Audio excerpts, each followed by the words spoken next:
Enquanto isso eu vou... Clareia o dia, é festa, é cantoria na luz do sol. E tudo fica mais verde, vim te ver como bem te vi. É isso que eu quero sim, faz a cantiga pra mim. Passarinho, passarinho. Como é que eu fixo um comentário? Dizia o pulou no ar e cantou. Se canta, avisa-me que já veio o seu amigo no outro caminho. É papo de passarinho, é papo de passarinho.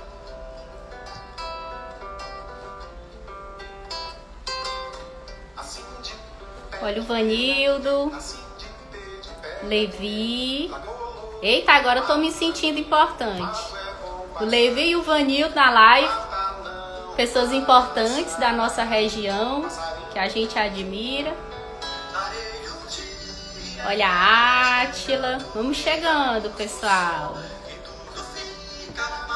Estamos ouvindo Papo de Passarinho, uma canção lindíssima de Cláudio Nutti e Zé Renato, interpretada por Renato Braz e Zé Renato, num álbum de 2010, Papo de Passarinho, lindíssimo.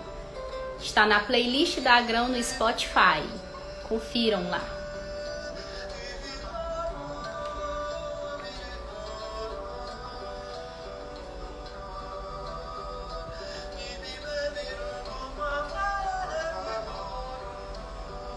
O Vanildo, o cara das lives, dando a sua dica.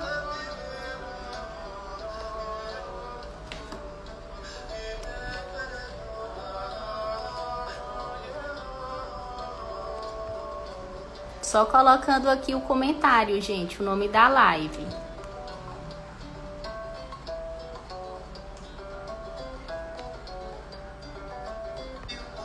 Olha aí, o Levi já se liga aí desse álbum maravilhoso. Já fica a dica aí, gente.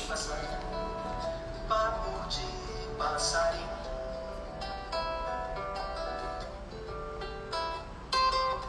Assim de pé de ter, deve ter. Assim de pé deve ter. Pra colorir o mato pra mim. O mato é bom passarinho. Não mata não, passarinho. Olha a Aninha, Aninha, que saudade.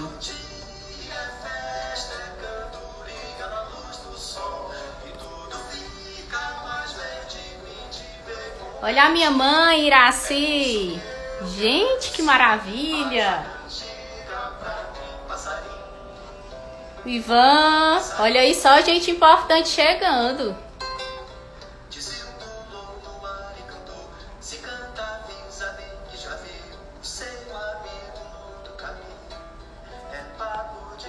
Acho que... Então, pessoal, sejam todos bem-vindos, né? A Grão de Guará tá ocupando também o espaço virtual que tantas pessoas já fizeram, né? Salvaram a pandemia, salvaram esses dias malucos de isolamento social. E falando nesse período de lockdown, de isolamento social, de tudo que a gente tem passado, graças a Deus bem, né?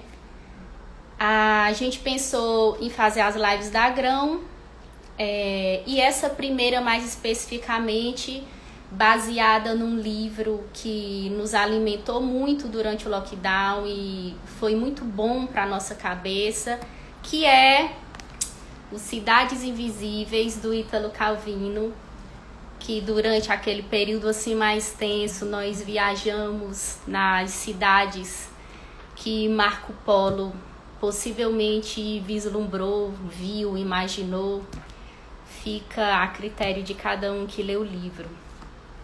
E antes de trazer a nossa convidada especial, a gente separou um trechinho, que é exatamente o trechinho que inspira essa live que a gente pensou em trazer para vocês. Fala assim: Marco Polo descreve uma ponte pedra por pedra. Mas qual é a pedra que sustenta a ponte? Pergunta Kublai Khan. A ponte não é sustentada por esta ou aquela pedra, responde Marco, mas pela curva do arco que estas formam. Kublai Khan permanece em silêncio refletindo. Depois acrescenta: por que falar das pedras? Só o arco me interessa. Polo responde: sem pedras o arco não existe. Então, quando a gente ficou falando sobre esse livro, eu e a Renata, né? Nós somos a Grão de Guará, Renata Lima. A gente começou a falar, a situar a nossa cidade e tal. E aí hoje, para a gente falar da curvatura desse arco que sustenta essa cidade, tão amada pelas pessoas, tão querida, que as pessoas ficaram chateadas porque não puderam ir durante a pandemia. Muitos se refugiaram lá, nós da comunidade, fechados, protegidos, e por toda a história que foi passando ao longo do tempo até constituir essa cidade turística, cultural, pedra por pedra, árvore por árvore, pessoa por pessoa, personagens por personagens, festival por festival. A gente chamou a Nilde aqui, Nilde Ferreira, que é uma super pessoa da comunidade. Ela, tal qual Marco Polo, vai trazer aqui pra gente um pouco do que ela vislumbrou durante a sua caminhada nessa cidade que a gente ama. Vou convidá-la aqui para a gente começar o nosso Papo de Passarim, uma homenagem. Esse nome, Papo de Passarim, é uma homenagem aos pássaros que povoam os fios, os céus e as árvores aos finais da tarde, lá na nossa cidade maravilhosa. Tá bom? Sejam todos bem-vindos, meus amigos queridos. Estou vendo aqui todos vocês, ó, um pouco nervosa porque câmera não é muito, sou mais de trás das câmeras, mas vai valer a pena a nossa conversa, tá bom? Nilde, cadê você? Deixa eu ver aqui. Opa.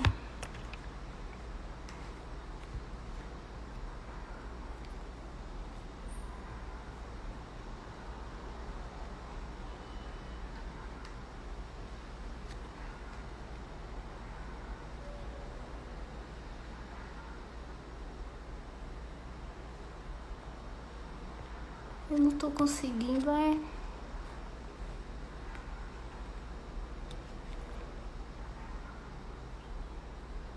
Pode poder entrar e... É porque ela tem que entrar pelo... Tá aqui. No perfil A. Pronto, tá aguardando água.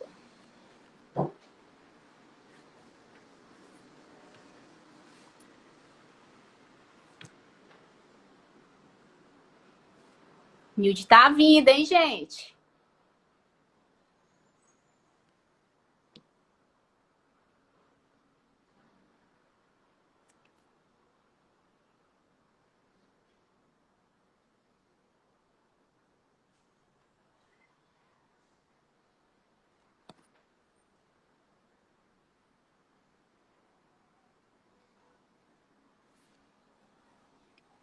Tá dizendo que não chegou o chamado, mas eu mandei. Deixa eu ver aqui. Aguarde. Agora sim. Eita, tá aí, mulher. Nilde, Agora sim. obrigada pela sua presença aqui, por compartilhar suas memórias, o que você viu. Isso nesse tempo de pandemia tem sido muito valioso para que a gente atravesse esse momento junto, separados, mas juntos, de alguma forma.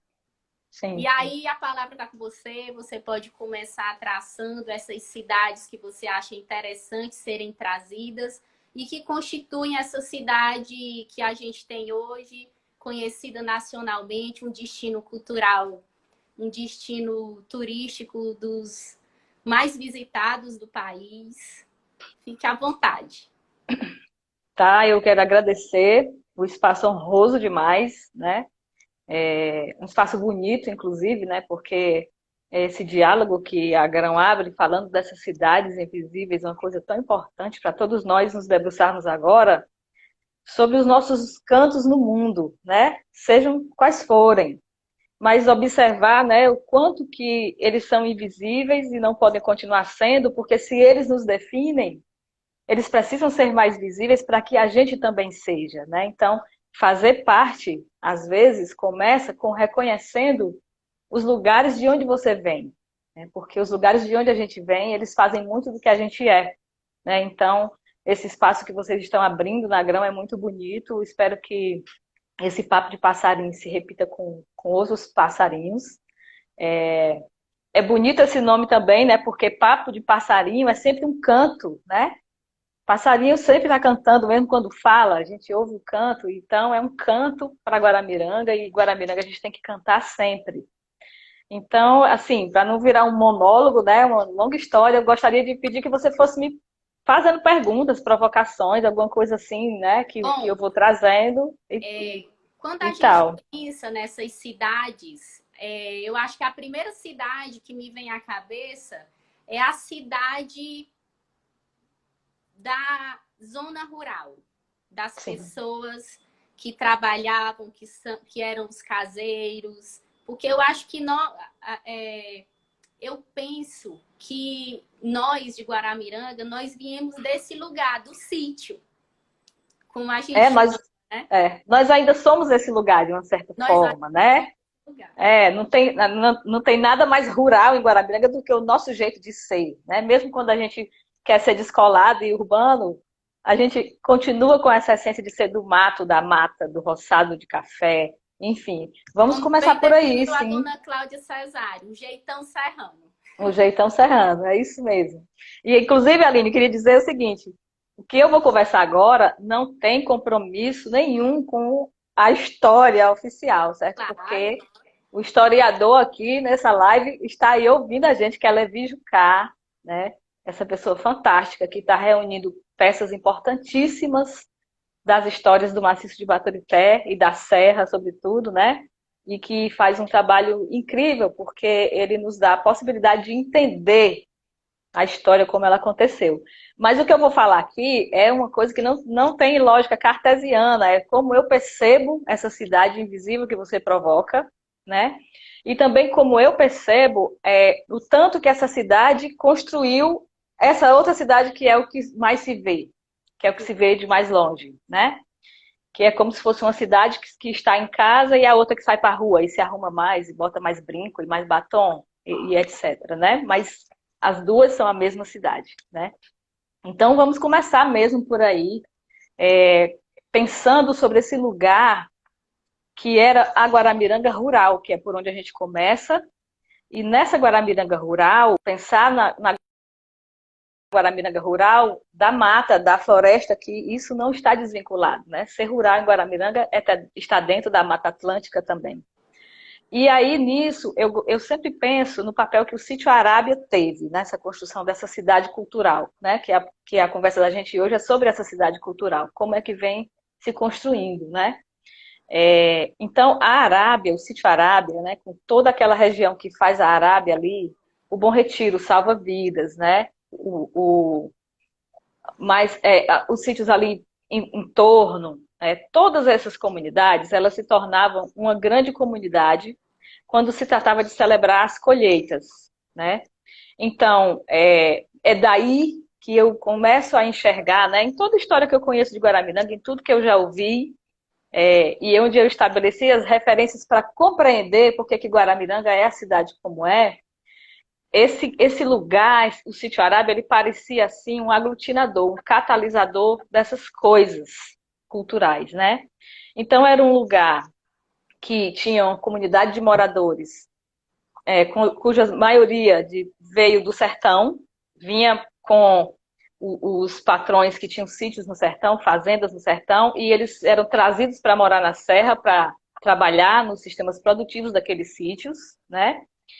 E eles encontravam dentro dessa atividade, o fazer cultural deles, a brincadeira, a arte, não era dissociado disso, né? Então, por exemplo, a colheita do café do Sítio Arábia, que foi um dos sítios mais bem-sucedidos na economia do café, na Serra de Baturité, era uma festa cultural dos trabalhadores do café, né? Então, ali tinha aquele ambiente que o dono do sítio, né, a dona do sítio e a família propiciavam, né? Eles permitiam utilizar a faxina, utilizar os espaços da casa grande, né? Que chamava assim, né? Que a casa grande é a casa onde moram os patrões, né? E ali naquele dia, aquela casa se tornava o espaço cultural da comunidade. E de vários relatos que a gente vai ouvir, né? Da dona Zilda, da dona Edith, do seu Vicente, de toda aquela família cultural do Sítio Arábia, Barra, Salva Vida, aquilo ali tudo. Nesse dia o sítio era deles, né? O sítio era deles, os animais eram deles, as roupas dos patrões eram deles, porque eles tinham naquele dia todo o poder sobre o acontecimento, né? Então, era o dia que as empregadas vestiam a roupa da patroa para fazer uma personagem do drama, né? Ou então que o carro do dono do sítio servia para pegar os elementos que ia usar para enfeitar a faxina. Então, nesse lugar, esse lugar, o Sítio Arábia, ele é muito especial porque a gente veio se tornar, né, como cidade cultural. Então, por exemplo, o Sítio Arábia, com esse movimento, ele nos dá muitas coisas, né? Ele nos dá os dramas, não é só no Sítio Arábia que tem os dramas, né? Nós vamos encontrar em vários pontos em Guaramiranga, todos os pontos rurais, os dramas. Depois eles vêm para a cidade, mas isso já muito final de 70, início de 80, né? Esse lugar nos dá os dramas, esse lugar nos dá um reisado, que é, né, do mestre Vicente Chagas, né? Esse lugar tem várias pessoas da família da dona Edith e Carminha, que se tornam pessoas que cuidam das pastorais. As pastorais, por exemplo, a Edith, né? A Edith é uma das primeiras mulheres do Ceará que se integrou à Pastoral da Terra. Essa mulher é do Sítio Arábia, entendeu? Né? A dona Zilda, nossa mestra de dramas, é daí desse lugar. Né? Toda aquela família artística da dona Edith, os irmãos, os filhos, né? As filhas, vem desse lugar. E esse lugar também nos deu o Draulio Holanda, que foi um prefeito muito próximo do interesse pela cultura, porque ele vinha desse lugar. Né? Então ele já trazia isso daí. Então eu acho que o primeiro ponto que a gente precisa reconhecer como o que constrói de uma certa forma essa cidade cultural é esse lugar e o que ele representa ali naquela região toda que se chama Sítio Arábia. A Samara Albuquerque está dizendo, meu avô mora lá, Vicente Chagas. Pois é, Samara, você é simplesmente a neta do mestre da cultura, né? Do Tesouro Vivo Vicente Chagas, né? Um cara incrível, que tem uma história incrível, né? O boi era tocado pelo irmão dele, e ele era só um membro, e aí o irmão dele falece muito precocemente, e ele não queria que o boi morresse, e ele toma de conta daquele boi a partir dali, e até agora, né? Então, é um lugar de pessoas muito especiais, e essas pessoas, as vivências que elas propiciaram, o fato delas fazerem dramas no roçado de café e não afastarem isso da vida real, né? Estava tudo misturado, oportunizou que Guaramiranga tivesse contato com isso desde muito cedo, né? Com os movimentos culturais. Eles chamavam, inclusive, de movimento. Vamos fazer um movimento. O movimento era uma noitada de drama, né? Entende? Então, esse lugar, o Sítio Arábia, é um dos pontos, certo? Que, numa viagem, eu gostaria de relatar as belezas para alguém que nunca viu. Eu também não vi, pessoal, né? Entende? Vocês que gostam de passear por Guaramiranga, anotem a dica. Sítio Pois Arábia. Sítio Arábia. E tá tudo lá, né? Você, por exemplo, não encontra mais hoje a festa da faxina, a festa da meladinha, a colheita, mas você encontra ainda toda a família que trabalhava, da Dona Edith, por exemplo, seu Zé Valdo ainda mora lá, seu Antônio, essas pessoas, né, ainda estão lá, né? O seu Vicente Chagas ainda está lá, mora naquele lugar, né? Então, o Sítio Arábia ainda brinca o boi, né? Está tudo lá, né? A Casa Grande ainda está lá, a faxina onde eles brincavam ainda está lá, né? É um lugar muito especial, acho que na construção da história cultural e certamente da memória cultural que Guaramiranga terá né? É esse tempo do Sítio Arábia, Sim. né? E aí, Nilde, você falou dessa pessoa que saída do Sítio Arábia chega ali para fazer de fato um trabalho de políticas públicas e de uma forma interessantíssima, como lá nos anos do finalzinho dos anos 80, comecinho dos anos 90, essa pessoa que foi o seu Draulio, né? Uma pessoa muito próxima de todo mundo. Acho que todo mundo em Guaramiranga lembra dele na casa da gente, indo nas apresentações, sei lá. Essa pessoa da comunidade, como foi isso? De repente você é muito jovem, ainda é muito jovem, mas era mais jovem Obrigada. ainda, né? Mais jovem ainda, tendo contato com essa pessoa que de repente leva bons profissionais daqui de Fortaleza para enxergar e fazer com que a gente também visse todo o potencial que tinha ali, que é assim que eu vejo que aconteceu. Sim.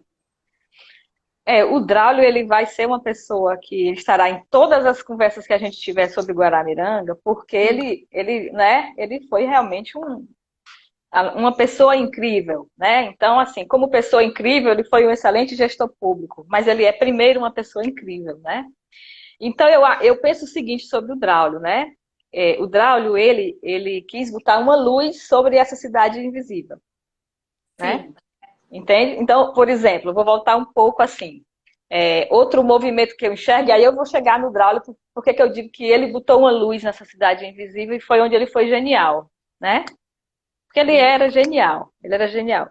Olha, a gente tem aí o movimento do Sítio Arábia, é um lugar que começa a construir essa Guaramiranga cultural. A gente tem o tempo, né, das famílias sertanejas que se refugiavam na serra, que os tempos não são dissociados, as coisas não são segmentadas assim, mas eu estou separando por modelo de forma de viver, né, de participar. Sim. Que eles também tinham a animação comunitária e cultural deles, que eram as famílias as donas de Guaramiranga, né? Os Queiroz, os Matos Britos, Caracas, os Linhares, né? As famílias fundadoras que chegaram e construíram as propriedades, né? Essas famílias, elas passavam muito tempo em Guaramiranga por conta das secas. E durante a estadia delas, que era de meses, elas criavam programações culturais onde elas frequentavam, era como se fosse a frequência social delas em Guaramiranga, era ir nessas atividades culturais, né? Inclusive, a imortal Raquel de Queiroz, ela conta essa história em alguns livros dela, mas ela cita de longe, mas ela vai contar melhor num livro chamado Tantos Anos, que já é um dos mais recentes, né? E que ela fala das memórias que ela tem da infância, adolescência e juventude em Guaramiranga, e dessa ativação cultural que eles tinham, que eles chamavam de teatro de revista, porque tinha música, tinha drama, tinha literatura, tinha poesia, tudo naquela noitada ali, né? Então, tinha esse tempo também que era desse convívio dessas famílias e que era uma possibilidade, naquele momento também, de uma aproximação entre, vamos dizer assim, esses veranistas, não chamava veranista na época, né? O Levi, inclusive, me disse que essa palavra veranista foi invenção da expressão de turismo, né? Mas eram sertanejos que se refugiavam na serra. Então, tinham essas pessoas que, vamos dizer, eram os patrões, os filhos dos patrões. E nesse momento do teatro de revistas, trabalhavam juntos, né? Patrões, filhos de patrões, empregados e filhos de empregados. Ali eles se juntavam também, né, para fazer o teatro não, o drama, a música, as operetas, etc. Né?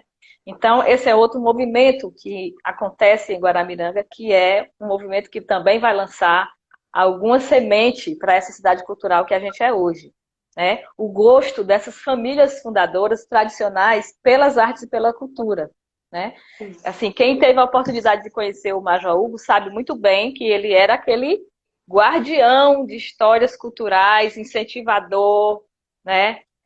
Então, isso vem muito dessa relação que essas famílias tinham com uma Guaramiranga cultural que eles curtiam, né?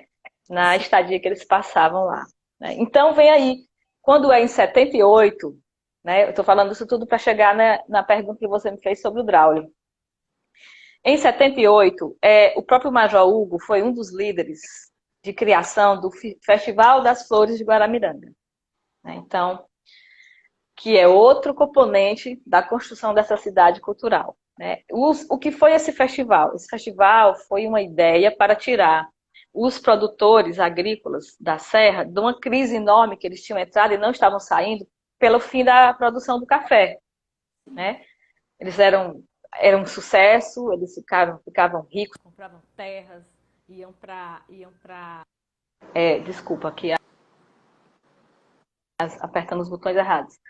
Viajavam, eles chamavam os barões do café do Brasil, no Maciço de Baturité, eles eram pessoas que tinham influência na política nacional, né?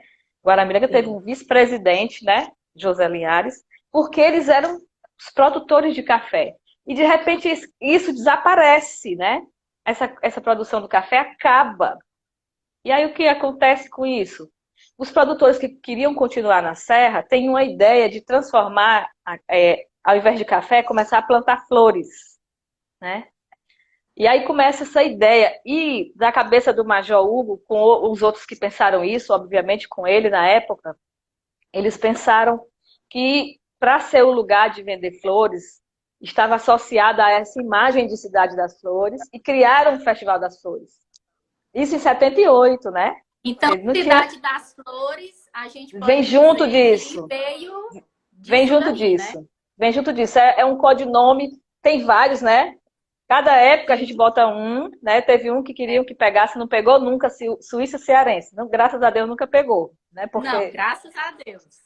Isso não é aquela coisa nórdica, ainda mais essa da gente ser da Suíça agora, né? Mas o Cidade das Flores, né? É um codinome carinhoso, bonito, mas promocional. Eles queriam dizer que aquele lugar era a Cidade das Flores, né? E eles criam um Festival das Flores, que tem inclusive ainda por hoje, tem uns livrinhos desse festival por aí. Quando você vê o livrinho, você entende o que era esse festival. Esse festival era uma venda de flores, claro, era flores e plantas ornamentais, né? Era uma grande venda de flores na Praça da Matriz.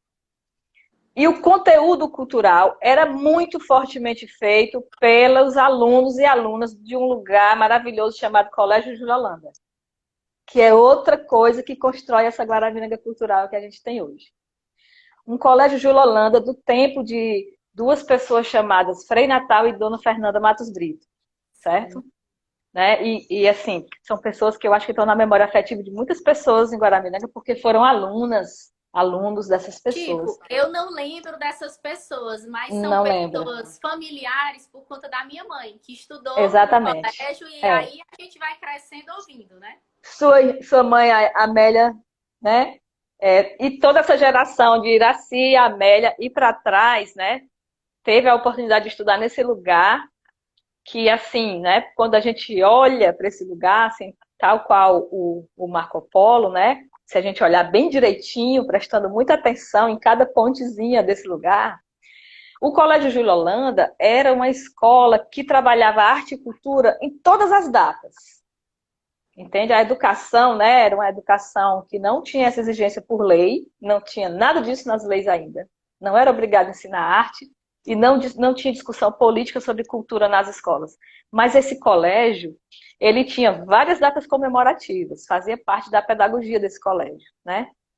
E todas essas datas culturais e cívicas e religiosas e tal, eram pequenas mostras, se a gente fosse falar hoje, a gente botava esse nome, né? Sim. Pequenas mostras de cultura, arte e tinha muito esporte também, né? Então, esse lugar, esse Colégio Júlio Holanda, quando você vai olhar o Festival das Flores, o conteúdo do festival é a atividade, a produção, a criação dos alunos e alunas do Colégio Júlio Holanda, né? Então, então, assim, o Colégio Júlio Holanda também vai ser esse lugar que cria pessoas, uma geração de pessoas que gostam de cultura, que são criativas, né? E que fazem arte por qualquer argumento, assim, para resolver qualquer problema. Tem que fazer um trabalho na escola, é uma peça de teatro, né? A A Amélia está dizendo que o Júlio Holanda é um lugar que permitiu muitas das nossas decisões profissionais incentivadas por bons exemplos. Exatamente. A Amélia foi aluna, né, do Júlio Holanda e esse nome, Dona Fernanda e Frei Natal, para mim, ele é muito familiar por causa das minhas irmãs que estudaram com eles, né? A minha geração já não eram mais Frei Natal e Dona Fernanda, mas ainda tinha esse legado dessas pessoas que fizeram aquele lugar ser muito cultural, né?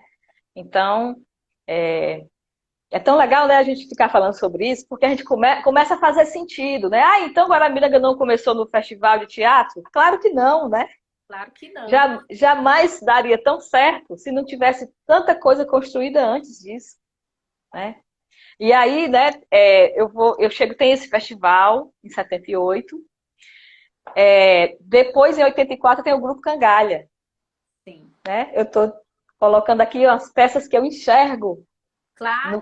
no que eu gosto, né, de pensar e construir a Guaramiranga cultural que a gente vive hoje.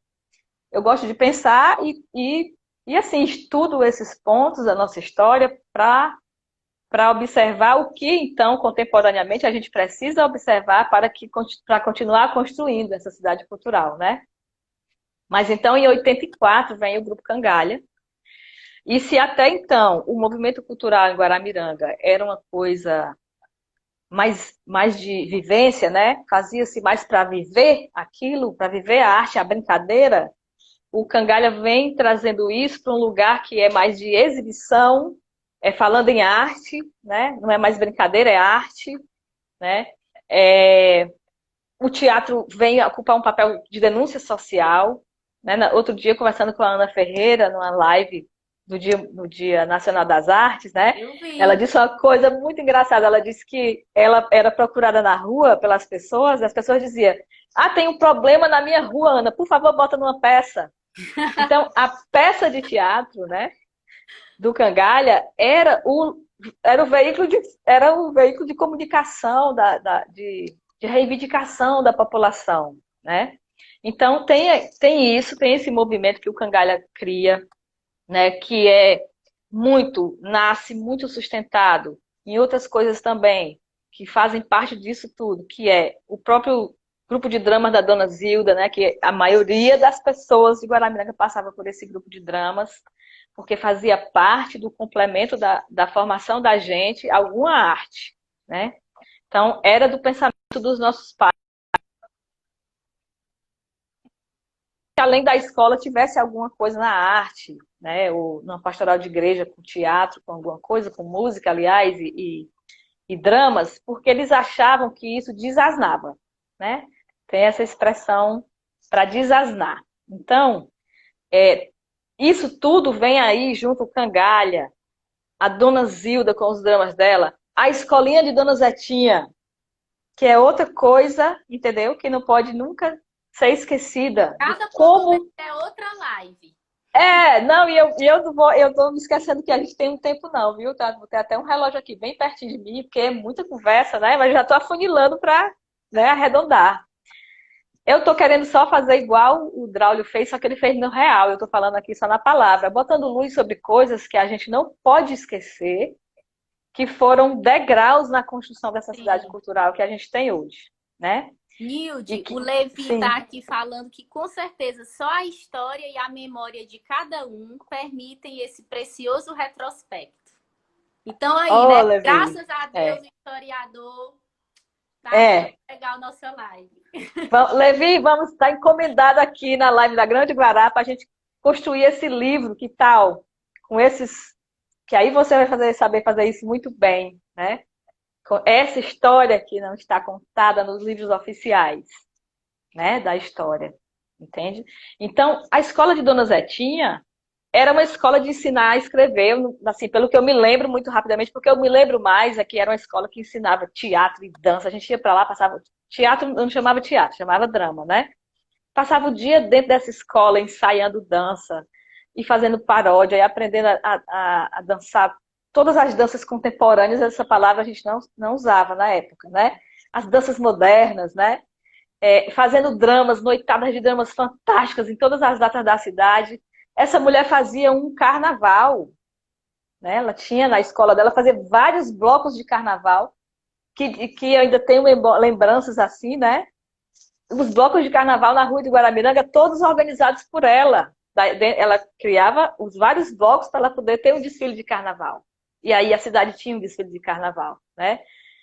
Acho que também algumas pessoas vão ter uma lembrança de vivência, porque as pessoas viveram isso, né? Dona Zetinha é mãe da Regina Damasceno, acho que ela é avó da Julieta, que foi colaboradora da gente na água há muito tempo, né? Então, é uma pessoa saudosa já, mas isso tudo que aconteceu ainda está muito recente, né? Ainda, esse efeito, o que esse efeito fez nas pessoas, as pessoas que depois foram tocando a cidade cultural que a gente conhece e vive, é muito forte e muito presente. E aí eu chego no Draulio, né? Sim. O Draulio, o que foi genial do Draulio, né? Desse ser humano? Ele não tentou inventar outras coisas ou criar outras cidades. Ele enxergou essas cidades, né? Ele enxergou o movimento cultural da tradição popular, ele respeitou a existência e a luta do grupo Cangalha, né? Ele reconheceu o esforço das pessoas que queriam organizar uma economia em Guaramiranga, que não era mais possível pela agricultura, e elas queriam tentar pelo turismo. E ele foi esse grande agregador de ideias, né? Que o Draulio tinha esse talento de...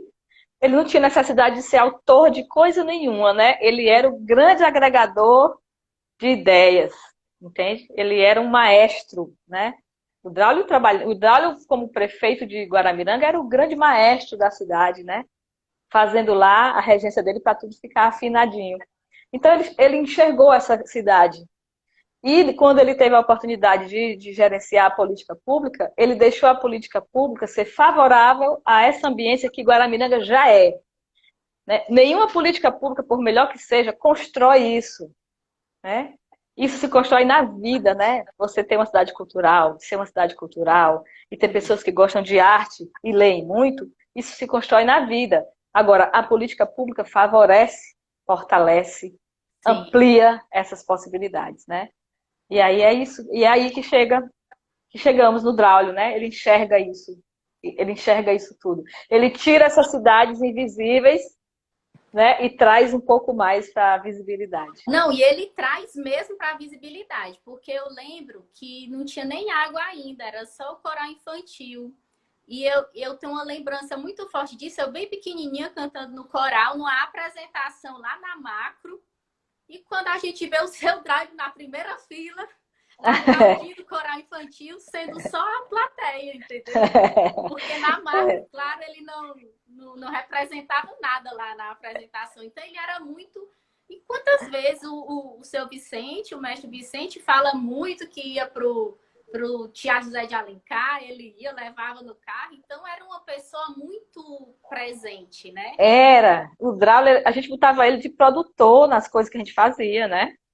Entende? Dava as tarefas dele para fazer junto. Ó, tem um festival para montar, tá aqui a tarefa dele, né? Então, às vezes ele ia de motorista, porque ele tinha um carro que tinha carroceria, então ele era o motorista de transportar coisas. Ele era o motorista do boi do seu Vicente Chagas, porque tinha... Então ele estava ali, porque é isso que eu digo, né? Ele vem desse lugar do Sítio Arábia, que não separa nada, é viver, né? Que você é, né? Onde você está, o que você está fazendo, precisa ter a ver com com o que você vive. E o Draulio era isso, né? Ele veio com toda essa bela bagagem do Sítio Arábia, sabe, com tudo que aquela comunidade tem de bonito, né? E eu acho que foi muito bom para Guaramiranga ter uma pessoa do Sítio Arábia nessa cadeira de prefeito, né, da cidade, porque para a cultura foi o lugar que disse assim, olha, qual é a coisa mais importante na política pública de Guaramiranga? Nesse tempo era facilmente respondido, é a cultura, né? Sim. Então isso construiu a Guaramiranga Uma coisa cultural que a gente tem hoje. ultramoderna, né? Uma coisa ultramoderna, você reconhecer as manifestações culturais, aquelas... Olhar para as pessoas da cidade, o nosso conceito na Agrão é lembre das suas raízes. Então, era uma Sim. pessoa conectada com as raízes. Exatamente. É tanto que chega a ser prefeito, aí traz o quê? Traz o boi da Arábia, vai para as apresentações das crianças. Uma pessoa com as raízes ainda muito fortes. Exatamente. Muito bonito. É. Tem uns Essa é a força do comentários Sítio Arábia. aqui. A Deixa eu ver. Valderina está Seu Braulio lembrando foi um aí. grande incentivador, grande pessoa. A Euni É. tá falando. Live linda, Valderina. A Euni, papo digno e maravilhoso do final da tarde. Pegue sua xícara de chá ou café. Café, Sempre porque papo de história. passarinho tem que ter um cafezinho. Tem que ter um café. Né? Mas Então, então, Nilce, sim, infelizmente, por conta, o viu, tempo. Derlane? A Derlane queria mais tempo, nós também. Infelizmente, por conta do tempo imposto pelo Instagram, a gente vai caminhando para o fim. A Nilde Mas pode fazer suas considerações finais. E aí, quem sabe, tem outros papos com a Nilde para a gente ir viajando por todas essas cidades imaginárias, invisíveis. Aliás, cidades reais, porque existem lá em Guaramiranga. E a gente possa conversar em outras lives. sim. Bom, pois é, eu quero de novo agradecer o espaço, a audiência, a companhia das pessoas, né? A gente está aqui sentada conversando sobre Guaramiranga, é tão precioso isso, né? A gente precisa fazer isso sempre mais, porque eu acredito que quanto mais noção a gente tem do lugar que Guaramiranga mais longe a gente pode ir com esse lugar, né? Para todo mundo viver bem e fazer esse lugar ser um lugar muito bom para todos nós. E quero dizer o seguinte, essas cidades que eu mencionei, elas são cidades simbólicas, né? Mas elas carregam muita coisa por trás delas. Então, por trás do Sítio Arábia existe muita coisa, muitas outras comunidades. Então, todas as comunidades rurais estão nesse lugar que o Sítio Arábia ocupou na minha fala, né? Assim como as pessoas também, né? Quando eu falo de algumas pessoas, eu não desconheço a quantidade de outras pessoas que estavam ali junto com elas, no momento em que elas atuavam. Mas acredito que a gente, colocando essas pequenas luzes, é um dever que a gente tem, inclusive com as novas gerações, Sim. que olham para essa cidade hoje e não conseguem entender onde ela começou, né? Porque ela hoje é muito mais diversa e muito outra coisa. Então, a gente pode contribuir para que as pessoas entendam onde é que nasce essa Guaramiranga hoje tão pós-moderna, tão diversa, tão aberta a todas as possibilidades, tão contemporânea. Ela nasce aí, nesses lugarzinhos, e tantos outros que eu acho que outras pessoas poderão vir aqui contar, né, o ponto de vista que elas têm das cidades invisíveis que constroem a cidade da cultura. Muito obrigada pelo espaço. Muito obrigada. Quero agradecer sua presença e até a próxima. Tchau, gente. Gratidão por ouvir aí as nossas memórias. Gente, já agradecendo a presença de todos vocês. Na próxima terça, a gente tem o Papo de Passarim com Vanildo Franco sobre o som das matas de Guaramiranga. Um estudo que ele faz sobre o pife, esse instrumento maravilhoso. Tá bom? Colhem aqui, próxima terça, às 17 horas. Obrigada pela presença de vocês, tantos amigos queridos. Muito obrigada e até a próxima terça.